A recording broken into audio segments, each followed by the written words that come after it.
अस्सलाम वालेकुम दोस्तों, कैसे हैं आप? ठीक है। एंगुलर कोर्स में मैं आपको जो है वो काफ़ी ज़्यादा इसमें टॉपिक्स कवर करवाऊंगा। और ये एंगुलर 16 है। 2023 में मैं आपको जो है वो ये ट्यूटोरियल बना रहा हूँ। तो अभी लेटेस्ट वर्जन यही है कि 16 प्लस चल रहा है। और बाकी ये कि जब नेक्स्ट आएगा तो फिर देखेंगे। इसी इसके लिए ये है कि आपको जो है वो प्रीवियस वर्जन जो है इसके, तो वो आपको जो है वो थोड़ा बहुत देखना पड़ेगा उसके टॉपिक्स वगैरह। क्योंकि जब आप नीचे से ऊपर चलते हैं तो फिर आपकी जो है वो बेस जो है वो स्ट्रांग होती है, तो फिर आपको जो है वो आगे आप काफी ज्यादा कवर कर पाते हैं।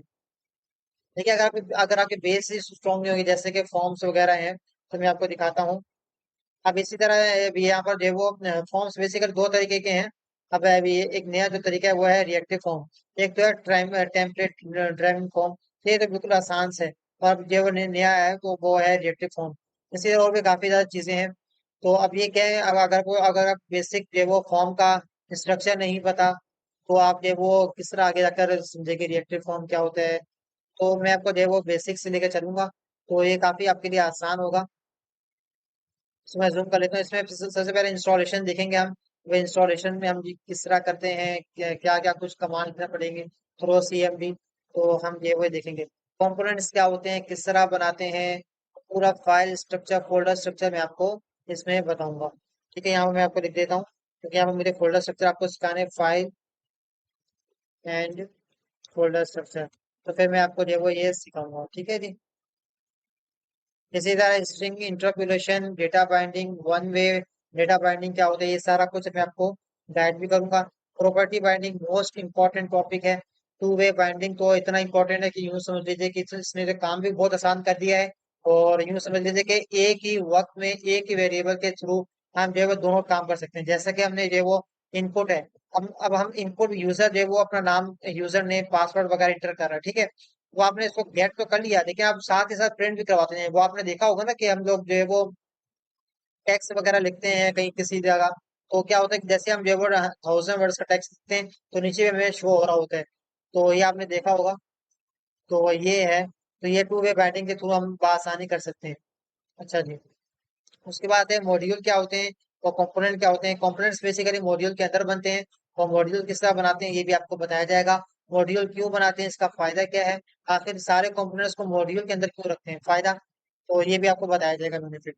फंक्शन क्या होते हैं, इसके पैरामीटर्स वगैरह आर्ग्यूमेंट से बताए जाएंगे। इसी तरह इवेंट फंक्शन भी होते हैं। और ये एंगुलर के अपने ही है। जैसे कि हम लोग जावास्क्रिप्ट में हमें पता है कि ऑन ब्लर होता है, ऑन क्लिक करते हैं।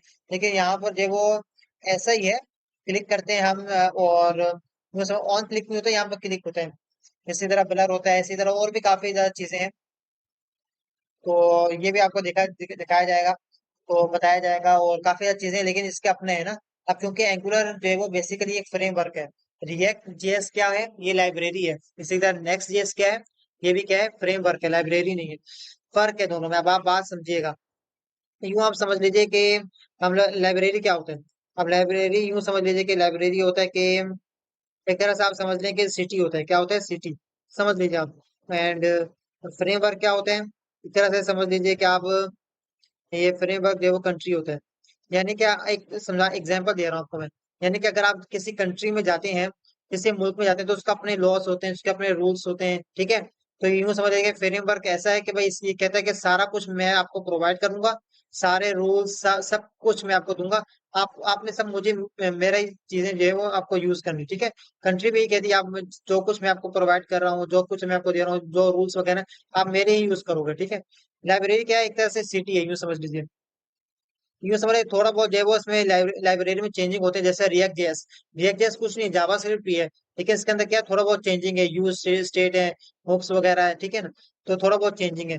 तो हम क्या है, सिटी में जब आते हैं तो थोड़े बहुत इसके जो है वो रूल्स होते हैं अपने। इसके हर सिटी के मतलब सिटी नहीं, प्रोविंस आप कह लीजिए इसको, प्रोविंस कह लीजिए इसको, पाकिस्तान में अगर बात करें तो हर प्रोविंस के अपने पे थोड़ा बहुत जो है वो रूल्स वगैरह होते हैं। जैसे सिंध की बात कीजिए, जहाँ पर डोमिसाइल वगैरह चलता है, इस तरह और भी हर एक के अपने अपने होते हैं, थोड़े बहुत ना चेंजिंग होते हैं। लेकिन ऐसा भी नहीं है कि ये जो है वो कंट्री से अलग है। कंट्री के रूल्स वगैरह भी इसके अंदर चलते हैं। और ये है कि बस ये वो थोड़ा बहुत इसका अपना भी कुछ होता है, तो डिफरेंट है। ठीक है ना, लेकिन ये कि इतना ज्यादा कोई खास फर्क नहीं है। तो फ्रेमवर्क बस यूं समझ लीजिए, फ्रेमवर्क जो है वो सब कुछ कहता है भाई मेरा अपना यूज करो। लाइब्रेरी में थोड़ी बहुत चीजें होती हैं, बाकी ये हम जो है बाहर से भी चीजें ला सकते हैं, जैसे कि रिएक्ट राउटर डॉम, ये जो है वो हम रिएक्ट में यूज करते हैं राउटिंग के लिए, ठीक है। नेक्स्ट जेएस में हम यूज नहीं कर सकते, क्यों नहीं यूज कर सकते, क्योंकि वो फ्रेमवर्क है। अब आपको अगर आपने यूज किया होगा रिएक्ट जेएस, नेक्स्ट जेएस, तो आपको पता होगा, ठीक है। इसी तरह बेसिक रूल सीएसएस के क्या है इसमें, यहाँ पर इफ स्टेटमेंट वगैरह भी क्या जाएगा। डायरेक्टिव मोस्ट इंपॉर्टेंट टॉपिक है, directive and structure, structure directive भी मोस्ट इंपॉर्टेंट टॉपिक है।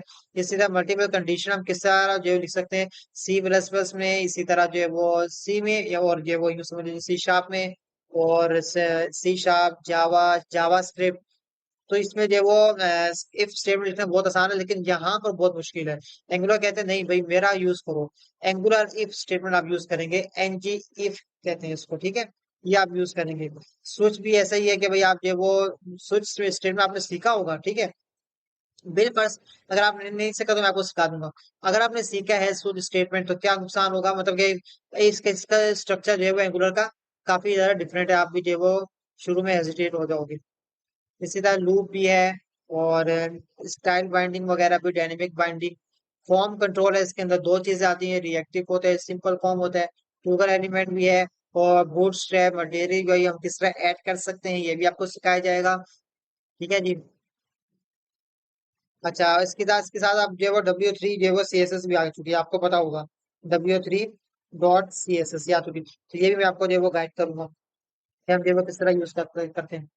अच्छा, यहाँ पर क्या है, क्या जब हमारे पास जो है वो एक कंपोनेंट होता है और दूसरा कंपोनेंट उसके अंदर जो है वो कॉल हो रहा होता है, तो क्या होता है दूसरा कंपोनेंट वो पहले कंपोनेंट का चाइल्ड होता है, ठीक है। अब क्या है कि पेरेंट में जो एक एक कंपोनेंट है, इसमें वो जिसको हमने पेरेंट बना दिया, पेरेंट है, ठीक है। इसका डेटा चाइल्ड कंपोनेंट में दूसरे कंपोनेंट में किस तरह जाएगा, तो ये भी हम जो है वो सीखेंगे। इनपुट डेकोरेटर के थ्रू हम करते हैं, तो ये भी हम जो है वो सीखेंगे। इसको कहते हैं कस्टम प्रॉपर्टी बाइंडिंग हम करते हैं, ठीक है। इसी तरह अगर चाइल्ड में कोई कोई डेटा है दूसरी फाइल में, वो पैरेंट में लाएंगे तो किसका लाएंगे, आउटपुट डेकोरेटर के थ्रू। इससे टेम्परेरी रेफरेंस वेरिएबल भी इसके आ जाएंगे। पाइप्स मोस्ट इम्पोर्टेंट एंड यूं समझ लीजिए कि ये लेटेस्ट ये जो है वो आया हुआ है इसमें, तो हम इसको यूज करेंगे। फॉर्म्स वगैरह भी आपको बता दिए, डायरेक्टिव यूज करेंगे, राउटिंग मोस्ट इंपॉर्टेंट है। इसी तरह वाइल्ड कार्ड वगैरह भी आपको पता है कि हम आमतौर पर जो है वो अगर यूजर कोई भी जो वो यूआरएल में सेलेक्ट कर लेते हैं तो वाइल्ड कार्ड आ जाते हैं। जिस तरह अगर मैं इसका यूज करूँ, इसका मैं कुछ भी यहाँ पे यूज करूँ, एंटर करूँ, तो माइट बी पॉसिबल जो है वो ये फोर, ये देखिए यहाँ पर इसका आ गया। इससे यहाँ पर लिखा है this content does not exist, ठीक है। तो यानी कि ये वाइल्ड कार्ड है यूं समझ लीजिए, क्योंकि अगर कोई गलत जो है वो राउटिंग देते हैं तो फिर वो उसके उसको ऐसे पेज में ले जाएगा, उसके वो उसको बताएगा भाई आपने जो है वो गलत राउट किया हुआ है, ठीक है। चाइल्ड राउट है, सर्विस मोस्ट इंपॉर्टेंट टॉपिक है। अगर आपने सर्विस नहीं सीखी तो गोया आपने एंगुलर ही नहीं सीखी, ठीक है। तो सर्विस आप मोस्ट इंपॉर्टेंट है। मॉडल है, इंटरफेस वगैरह क्या है, किस तरह बनाते हैं, तो ये भी आपको होगा। इसी तरह मॉड्यूल राउटिंग, उसको भी हम रिकैप करवाऊंगा मैं आपको। ग्रुप राउटिंग, इसी तरह जो है वो data from parent to child, life cycle hooks most important है एंगुलर पे, इसको सीखना तो कंपलसरी जरूरी है, ठीक है। लेजी लोडिंग क्या होता है, तो ये भी एक बेसिकली जो वो राउटिंग होते हैं, लेकिन ये थोड़ा सा डिफरेंस है इसमें। डायरेक्टिव क्या है, एनजी क्लास है, क्योंकि मैं आपको बता चुका हूँ कि भाई हम लोग जो है वो सब कुछ एंगुलर ही का यूज करेंगे, तो फिर हमें जो है वो एंगुलर ही का यूज करना पड़ेगा उसको ना, एनजी क्लास वगैरह। व्यू चाइल्ड, इसी तरह व्यू इनकैप्सुलेशन, एनजी कंटेंट, सब कुछ आपको जो है वो बताया जाएगा। रेंडरार आपको बताया जाएगा।